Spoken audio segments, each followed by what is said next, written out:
নমস্কার বন্ধুরা, সুন্দরবন ভিলেজ কুকিংয়ে আপনাদেরকে স্বাগত। বন্ধুরা, এই মাঠের দিকে এসেছিলাম, গরু বাঁধা আছে কয়েকটা, তাই এখান থেকে কিছু গোবরের প্রয়োজন আমার, তা একটু গোবর নিতে এসেছি। গোবর নিয়ে বাড়ি গিয়ে একটা অসাধারণ রেসিপি বানাবো। তো বন্ধুরা, প্লিজ পুরো ভিডিওটা আমার সাথে থাকবেন।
বন্ধুরা, আমার প্রয়োজন মতো গোবর আমি নিয়ে নিয়েছি।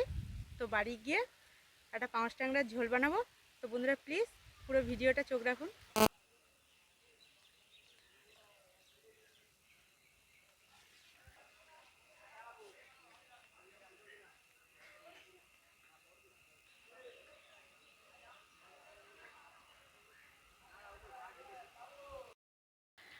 বন্ধুরা, রান্নাঘরে চলে এসেছি।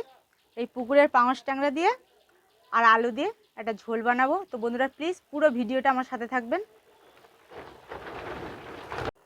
এখন আমি মাছটা কেটে নেব।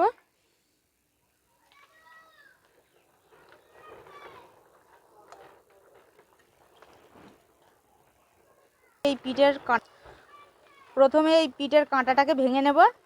আবার কি শক্ত। তারপরে এই সাইডের কাঁটাগুলো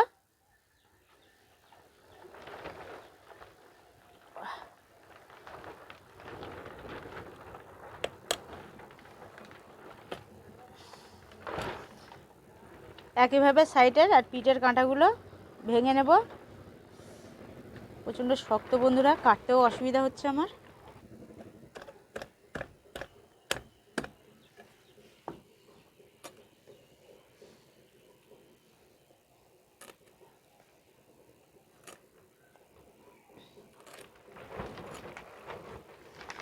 আর পাঁচ ট্যাংরার তো আঁশের কোনো বিষয় নেই, এর গায়ে কোনো আঁশ নেই। তো এখন আমি প্রথমে মাথাটাকে কেটে নেব।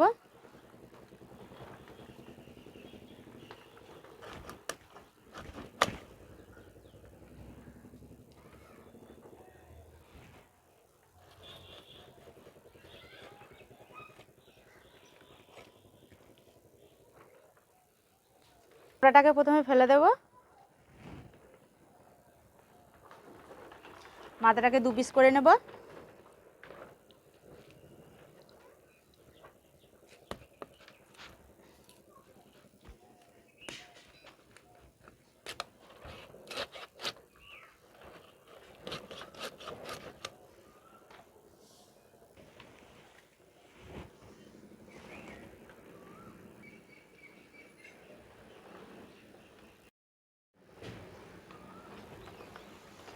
এরপর পিস পিস করে কেটে নেব।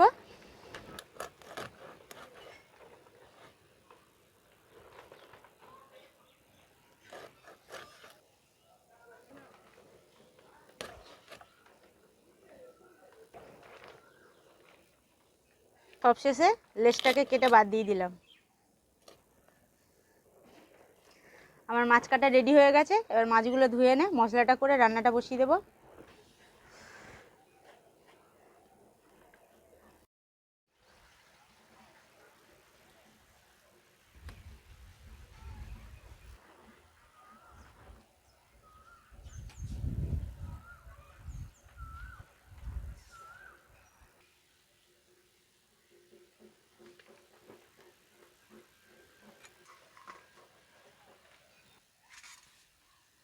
বন্ধুরা, মাছের ঝোলের জন্য আমি সিদ্ধ আলু ব্যবহার করব।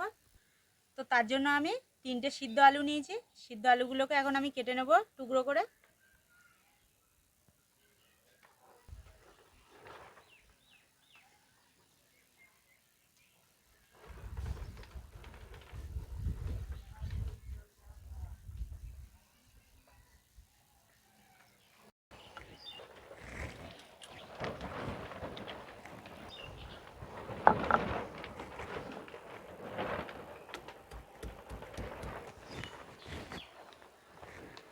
এখন আমি আদা রসুনটা বেটে নেব।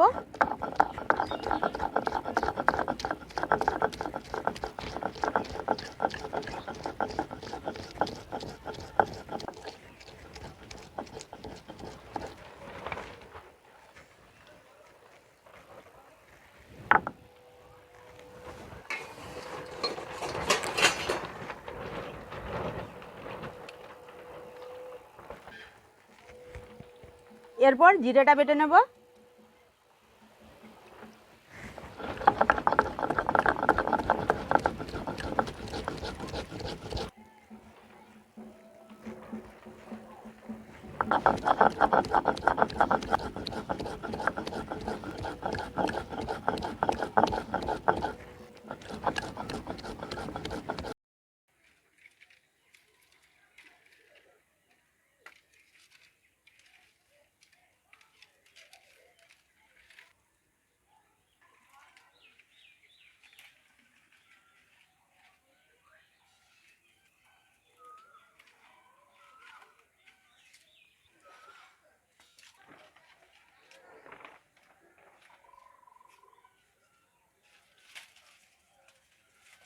উনানটা জ্বলে গেছে, কড়াইটা চাপিয়ে দিলাম।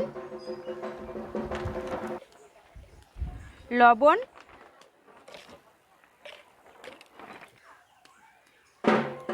আর হলুদ দিয়ে ভালো করে মাছটাকে মাখিয়ে নেব। কড়াই গরম হয়ে গেছে, এবার তেলটা দিয়ে মাছগুলো ভেজে নেব। তেলটা গরম হয়ে গেছে, হলুদ আর লবণ মাখানো মাছগুলো ভেজে নেব এখন আমি।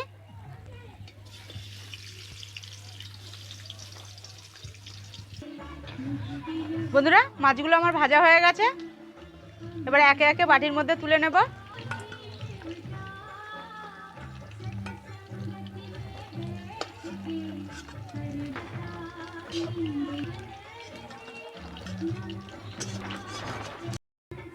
বন্ধুরা, 5 ট্যাংরা মাছের ঝোলের জন্য নিয়েছি আদা রসুন বাটা, জিরে বাটা, পেঁয়াজ কুচি, কাঁচা লঙ্কা কুচি আর সিদ্ধ আলু। তেল গরম হয়ে গেছে, তেলের মধ্যে কোচানো পেঁয়াজগুলো দিয়ে দিলাম। এবার তেলের মধ্যে কাঁচা লঙ্কা কুচিগুলো দিয়ে দেব।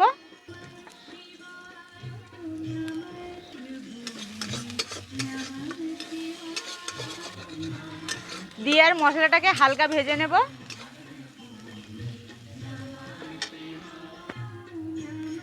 এরপর আদা রসুন বাটাটা দেব তেলের মধ্যে।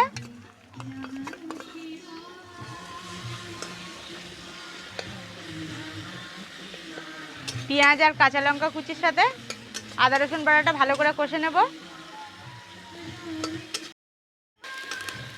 বন্ধুরা দেখুন, ভালো করে মশলাটা কষানো হয়ে গেছে।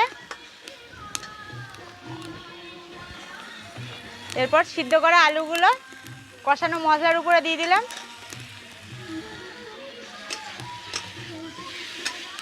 দিয়ে আবারও 2 মিনিট ধরে ভালো করে কষে নেব।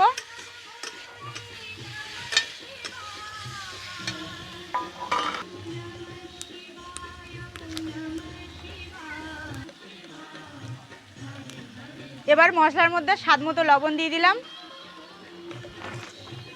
পরিমাণ মতো হলুদ দিয়ে দিলাম। আবারও মশলাটা 2-3 মিনিট ধরে ভালোভাবে কষে নেব।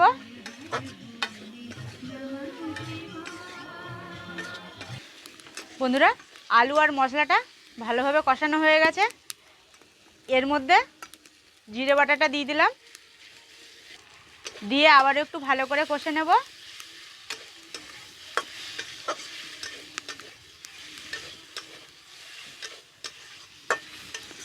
আলুটা আমার ভালোভাবে কষানো হয়ে গেছে, আলুর মধ্যে জল দিয়ে দিলাম।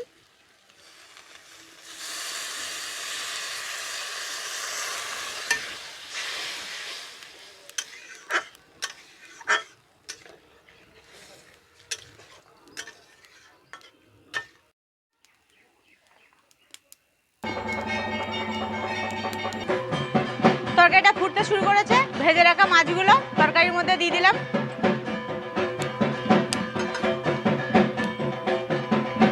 বন্ধুরা, আমার তরকারিটা হয়ে গেছে, এখন আমি নামিয়ে নেব।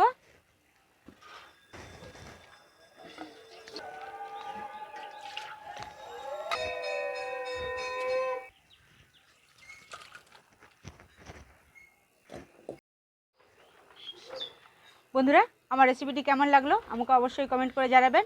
আর নিত্য নতুন ভিডিও পাওয়ার জন্য আমার চ্যানেলটাকে সাবস্ক্রাইব করে রাখবেন, পাশে থাকা বেল আইকনটিকে ক্লিক করে রাখবেন। দেখা হচ্ছে নতুন ভিডিওতে। নমস্কার, ধন্যবাদ।